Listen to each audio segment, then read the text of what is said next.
Seja bem-vindo a mais uma videoaula do canal de matemática, canal das videoaulas. Meu nome é Tiago, esse é o primeiro vídeo do ano de 2016, seja muito bem-vindo. E nesse vídeo vou estar falando sobre conjuntos, vou falar sobre a parte lógica, pertinência, pertence, não pertence. Vou passar também alguns exercícios através do meu blog e futuramente vou estar colocando vídeos também da resolução desses exercícios. Vou ficar muito contente se você puder estar curtindo o meu canal, se inscrevendo, no canal do YouTube e indicando para os seus colegas que estudam no ensino médio, enfim, para estar podendo aprender um pouco sobre essa matéria. Esse primeiro vídeo eu vou falar sobre os conjuntos numéricos, conjunto N, Z, Q, e vocês vão observar que é muito fácil a matéria de conjuntos porque a matemática em si é fácil. Muitos não acreditam, mas realmente ela é fácil, porque ela tem evoluído conforme a sociedade tem evoluído. Tratando-se de conjuntos a gente pode relacionar com a história do homem. Ou seja, desde os tempos quando o homem vivia nas cavernas, era um povo nômade, ou seja, ele migrava de uma região que tinha comida para outra. Depois de um tempo, ele passou a estabelecer-se na margem de rios, como Rio Nilo, Rio Tigre, Rio Eufrates. Começou a produzir o seu próprio alimento. Mas precisamente vamos começar pelo conjunto dos números naturais. O conjunto dos números naturais é representado pela letra N. Vale lembrar que um conjunto ele é representado por uma letra maiúscula e os elementos desse conjunto através de letras minúsculas. Eu vou usar aqui como exemplo para resolver o diagrama de Venn, para representar os conjuntos. O diagrama de Venn seria essa bola aqui, esse círculo, que eu fiz até um pouquinho grande, vou diminuir um pouco, mas o diagrama de Venn seria esse círculo. E dentro do diagrama de Venn, eu vou colocar os elementos que pertencem a esse conjunto. Ou seja, aqui eu tenho o conjunto N, e aqui dentro é o primeiro conjunto que eu vou falar para vocês.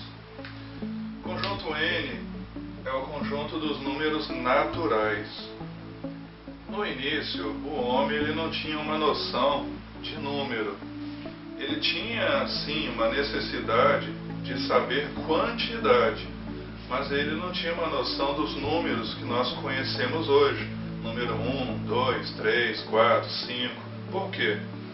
Essa numeração nossa, 1, 2, 3, 4, é conhecida como numeração indo-arábica, porque foram os hindus que inventaram essa numeração, mas foi os árabes que ajudaram a espalhar e a divulgar essa numeração pelo mundo todo.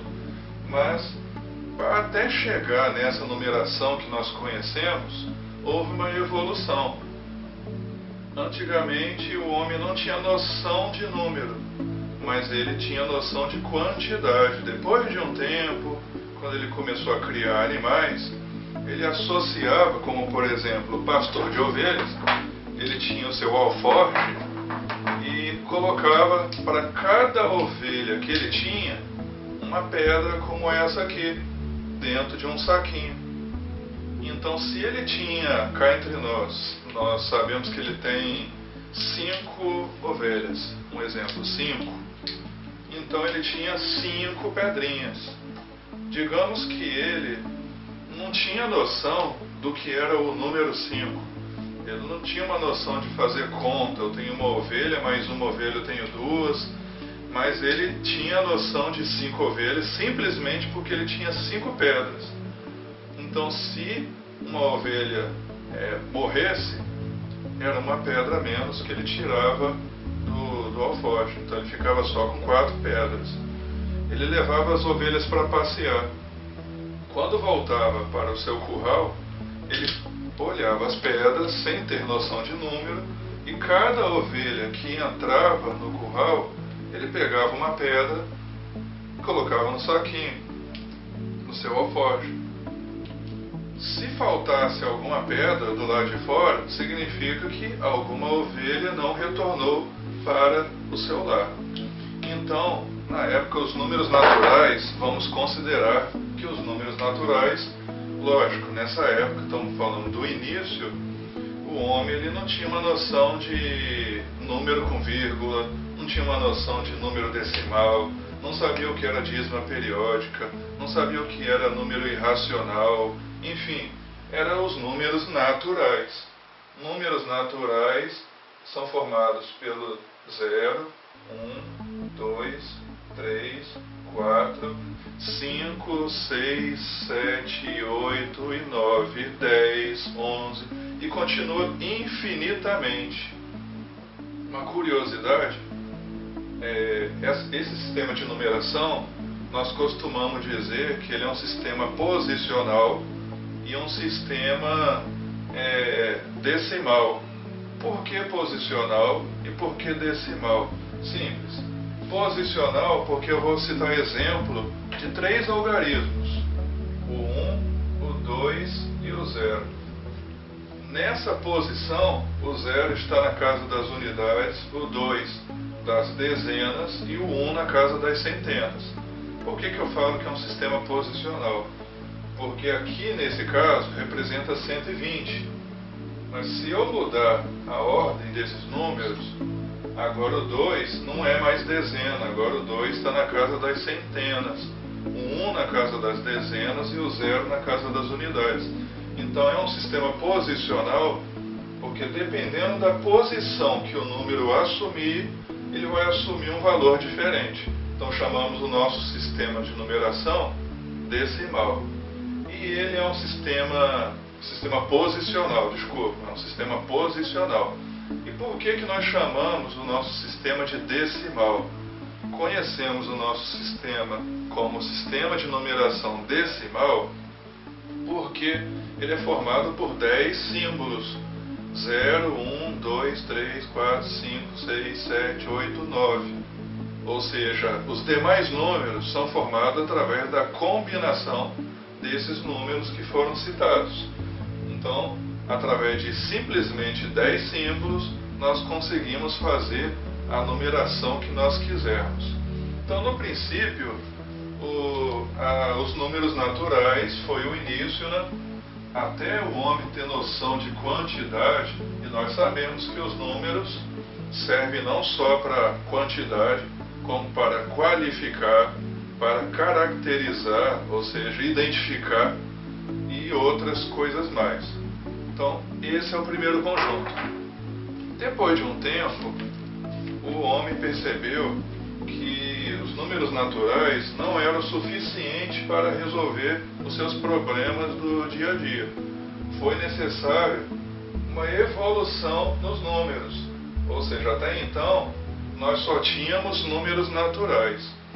Quando surgiu o comércio, onde o homem ia a cavalo, meio de transporte, comercializar aquela mercadoria. Ou seja, eu tenho uma produção aqui de açúcar, o amigo ali tem uma produção de café, então começou a surgir o comércio, depois de um tempo veio as navegações, então surgiram necessidades que os números naturais não estavam suprindo.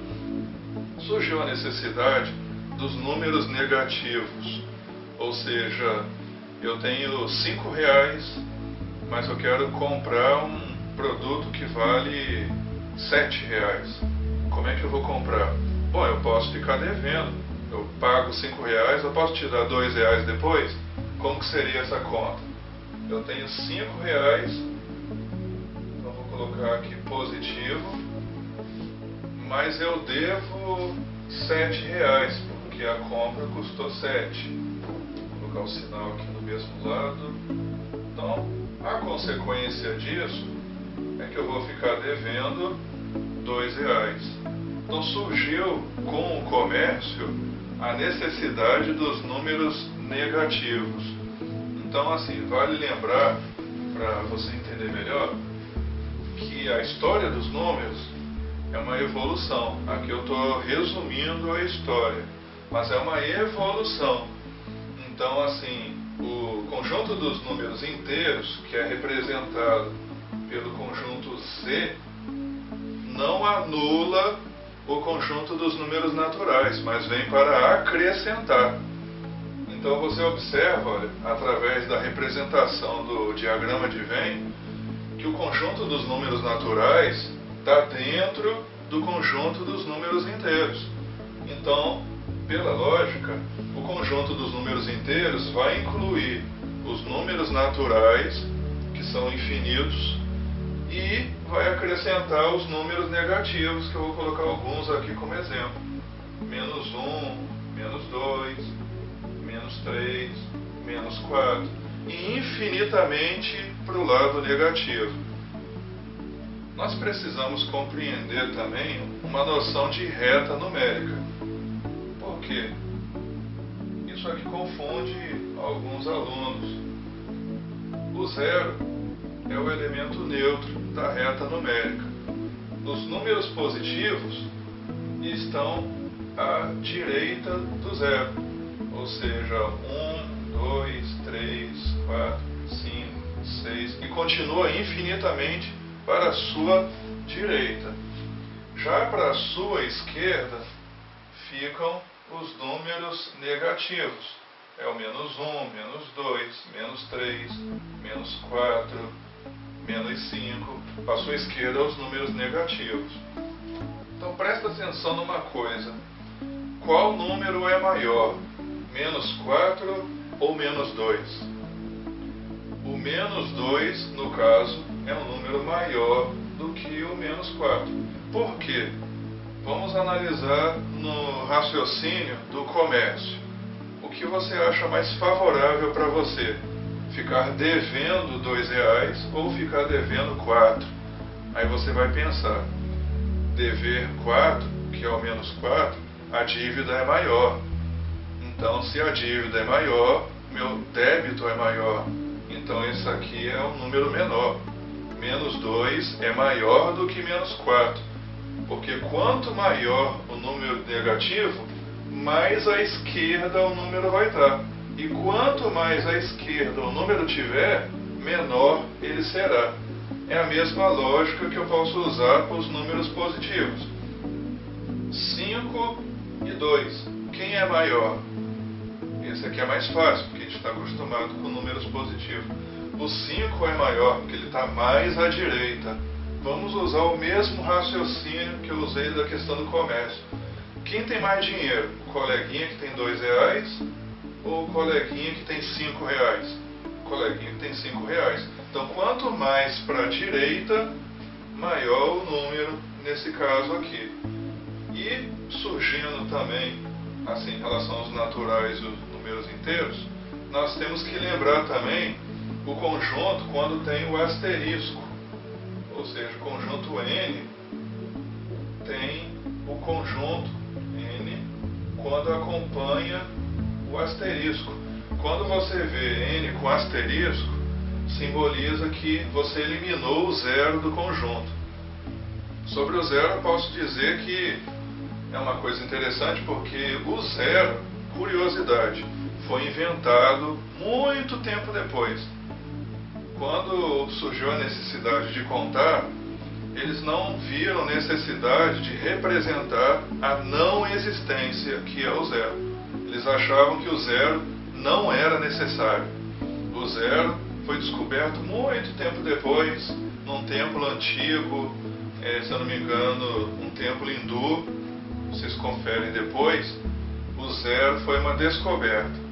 E nós usamos o zero porque ele representa na matemática o elemento nulo. Ou seja, na adição e na subtração, ele é o elemento neutro, que não vai alterar a conta, mas é necessário porque algumas contas têm ele como resultado. O conjunto Z, ele também tem com o asterisco, ou seja, é só eliminar o zero do conjunto. Mas além do asterisco, você tem o Z com um sinal de mais e o Z com um sinal de menos. Com um sinal de mais, eu quero todos os números do conjunto Z, porém somente os positivos, quando for o mais. Ou, quando tem um sinal de menos, eu quero só os elementos do conjunto Z negativo. Eu posso combinar também, colocar Z asterisco com um mais. Ou seja, eu quero do conjunto Z todos os elementos positivos sem o zero. Continuando a respeito da história dos números e da evolução dos números, o próximo conjunto seria o conjunto Q. N é o conjunto dos números naturais. Z é o conjunto dos números inteiros.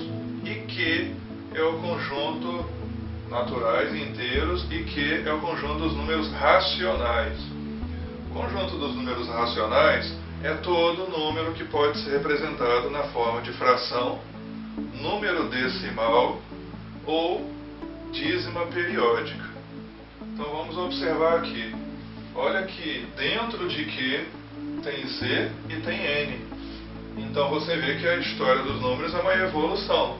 Começou com os números naturais, que é só os números positivos e inteiros. Depois vem o conjunto dos números inteiros, que inclui os negativos. E agora o conjunto Q.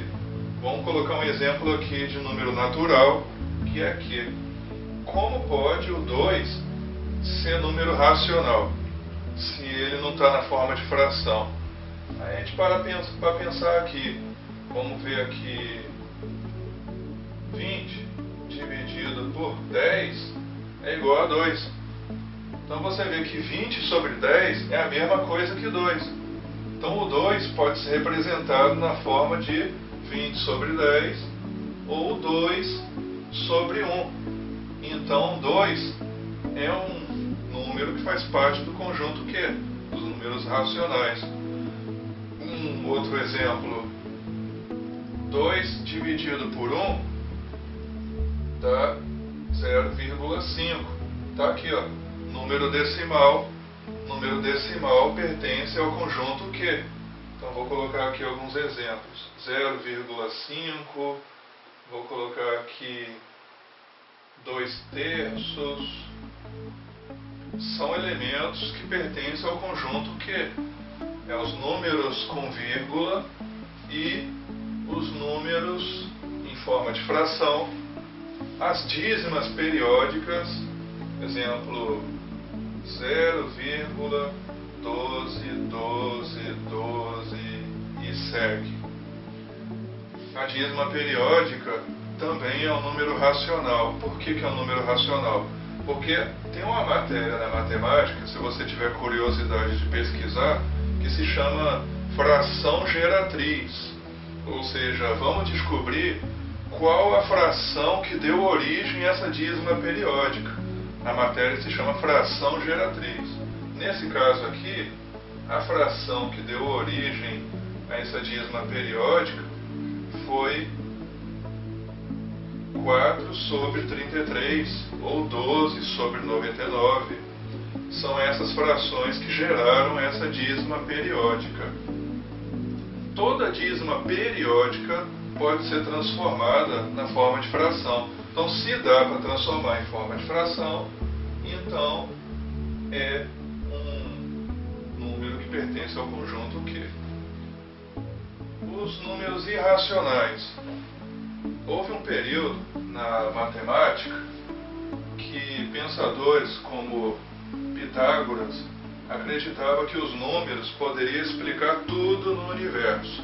Acreditava que através dos números explicava os astros, a astronomia, o comércio, o mundo girava em torno dos números.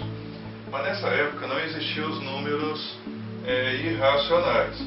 Surgiu então um matemático que analisou a seguinte situação. Ele avaliou um quadrado de lado 1 e ele queria descobrir a sua diagonal. Qual a diagonal de um quadrado de lado 1? Então vai formar esse desenho aqui, vou formar um triângulo retângulo, justamente o objeto de estudo de Pitágoras, o triângulo retângulo.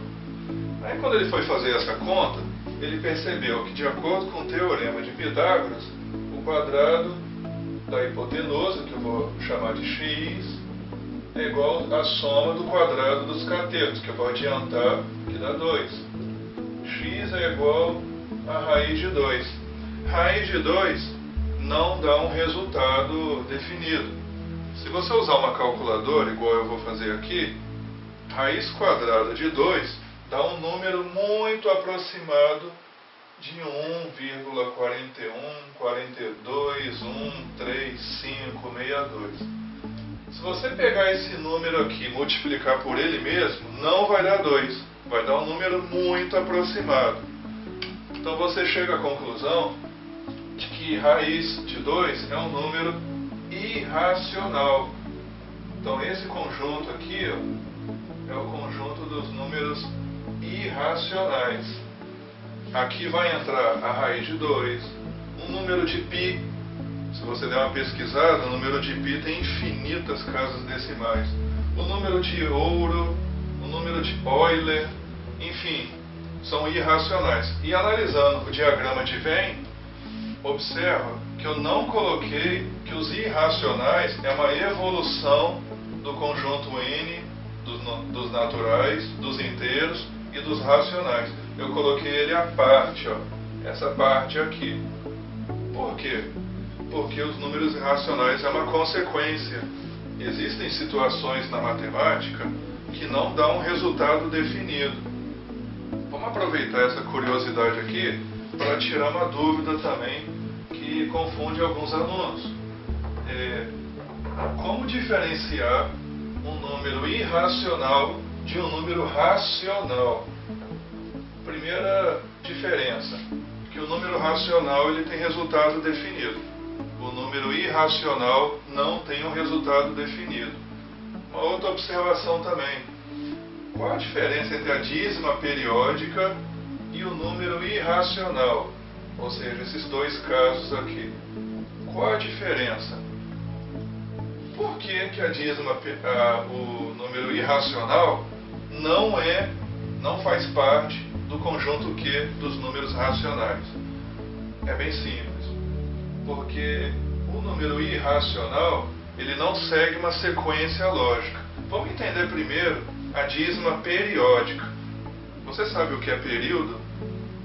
Período é um valor que se repete periodicamente. Exemplo, a cada 2 meses acontece um evento. E toda vez que passa 2 meses, esse evento se repete. Exemplo, periodicamente a Terra completa uma volta em torno do Sol. Ou seja, leva um período de 365 dias. Bom, o dia dura 24 horas, é um período. A cada 24 horas você tem um dia. A dízima periódica, você observa que repete uma sequência de números.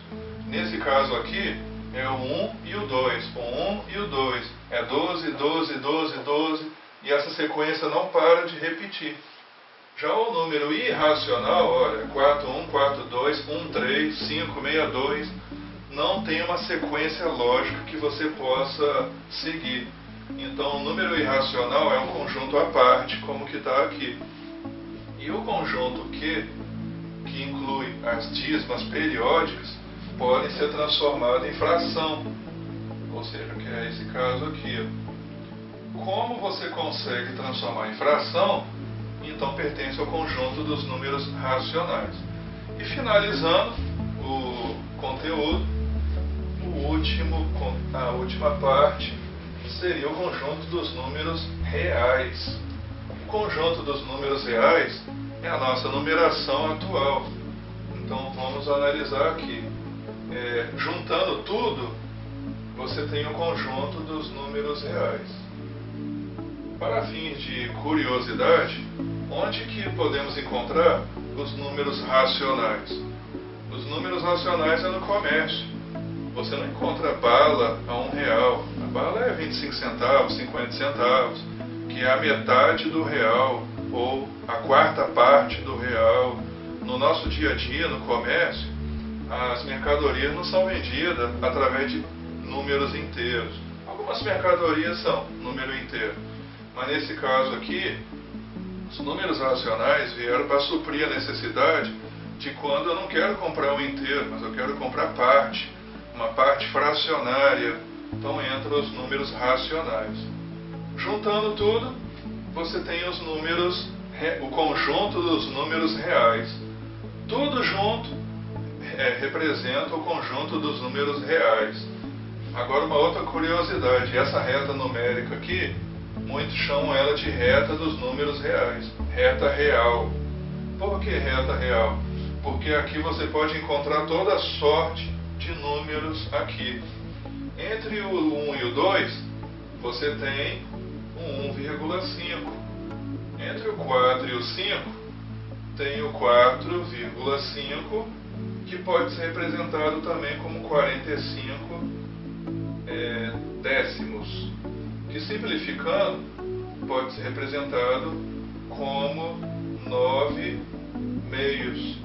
Então olha só, a fração está aqui no meio. A raiz de 2 não tem um valor definido, mas a raiz de 2 está por aqui, ó, no começo, entre o 0 e o número aqui.